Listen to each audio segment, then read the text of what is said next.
So mga kamaster, oh, lalim na yung tubig sa amin dito sa labas ng bahay dito sa Talaba ng Talaba, Bacoor, Cavite. Tuloy-tuloy pa yung ulan. Bagyong Christine. Yan, mga kamaster. Alam mo, dito nagkalat na yung mga basura sa amin dito. Yan. Abot na hanggang bewang mga kamaster ng tubig. Alam mo tubig sa amin dito, master. Ang lakas.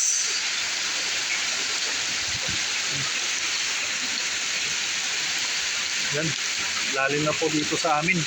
Tuloy-tuloy pa ang lakas ng hangin at saka ulan. Ano, minto na to kahit wala ng ulan. Okay lang kahit bumaha na. Ito, lakas pa ng hangin mga kamaster, oh.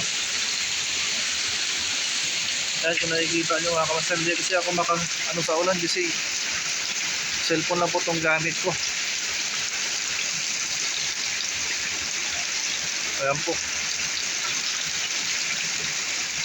Hindi na po ako nakapasok dahil po sa sama ng panahon at saka binabaha na po. Kaya bumalik ako kanina dahil po nasa lubong ko na yung tubig.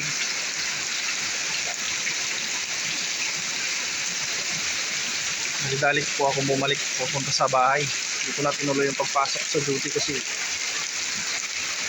walang maiwan doon sa bahay. Kaya anak pa ako. Hindi nila kaya yung iligpit ng mga namin doon, mga gamit. Ano po, kung nakikita yung buso ng tubig mga kamaster, oh.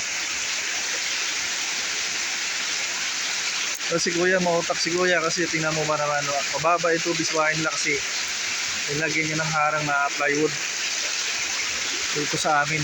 Yan. Buti na lang may naakyatan kami dito kami sa taas sa second floor.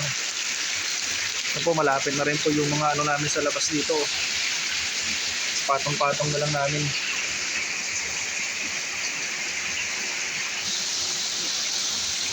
Mga kamaster, tuloy-tuloy pa rin ang ulan.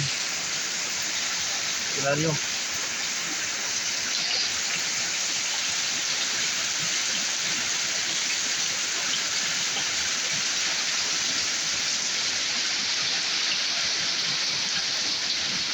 Simula pa po itong hapon, alauna ng hapon. Ang ulan na to at saka hangin, kaya is naagahan ko rin sana pumasok. Paano makapasok ng maaga, malakas ang hangin at saka ulan.